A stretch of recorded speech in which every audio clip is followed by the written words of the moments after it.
ახალი წლის დადგომამდე რამდენიმე წუთი რჩება და ამ დროს როგორც ფსიქოლოგები ამტკიცებენ, ადამიანი განჯის დაფიქრების ხასიათზე დგება.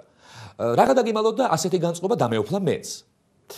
მე მინდა მივეთათბირო ხალხს. ხალხი ბრძენია. ჩვენ უკვდავი ტრადიციების ხალხი ვართ.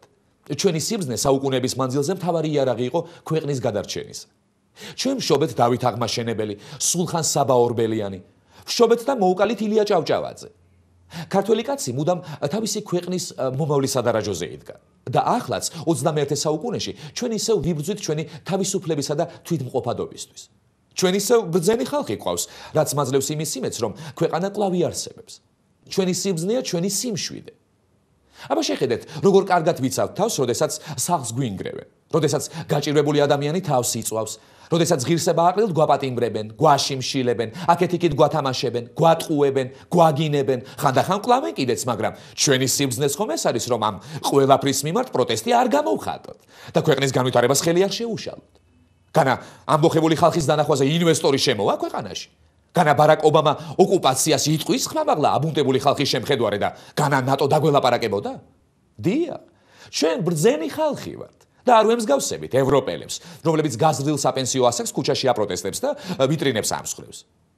აი აქ მინდა ჩვენს მეორე სიბრძნეს შევეხო. ჩვენ გმირების და ლანდების ქვეყანაში ვცხოვრობთ და მუდამ წინამძღოლი ლიდერი გვჭირდება, რათა ჩვენი გაჭირვების შესახებ ამოვიკვნესოთ მაინც. ვითვალისწინებ რა საზოგადოების დაკვეთას და ხალხის მოთხოვნას, მე ვასიკო უდიშვილი 2011 წლიდან გავხდები თქვენი ლიდერი. გილოცავთ კიდევ ერთხელ დამდეგ 2011 წელს და ჩემს ლიდერობას. მე ვიტვირთავ ყველა თქვენს გასაჭირს. მე ვიტყვი თქვენს სათქმელს, მე ვიბრძოლებ თქვენი გამარჯვებისთვის, ხოლო თქვენ ბრძანდებოდეთ საახალწლო სუფრასთან და ისიამოვნეთ ლამაზი კონცერტებით. დიახ, როდესაც მე გავიმარჯვებ თქვენი სახელით და გავხდები საქართველოს ერთპიროვნული მმართველი, თქვენი ცხოვრება რადიკალურად შეიცვლება. თქვენივე მოთხოვნით საკვები პროდუქტების დეფიციტი შეიქმნება ქვეყანაში. თქვენივე მოთხოვნით შემოვიჭრებით თქვენს ოჯახებში და მოგილოცავთ ახალ წელს.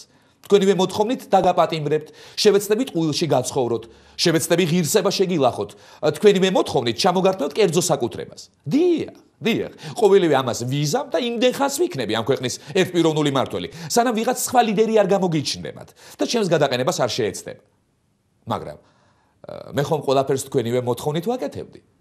თქვენი უბედურება ხომ თქვენივე დაკვეთილი იქნებოდა და რატომ მოგინდებოდათ სხვა ლიდერი?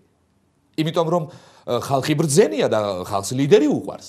რადგან ხალხის პროტესტი ლიდერის სიმპათიასთანაა შერწყმული და სხვანაირად არ შეუძლია ცხოვრება. სხეთქართ ახლა საახალწლო სუფრასთან ჭიქით ხელში და ისეთ საქართველოს სადღერძელოს სვამთ, სადაც გმირები და ლიდერები ცხოვრობენ და იმასაც ამბობთ, აბა მე რა შემიძლიაო. ხო და თუ თქვენ არაფერი შეგიძლიათ, გვაცადეთ ცოტა ხნით. გვაცადეთ.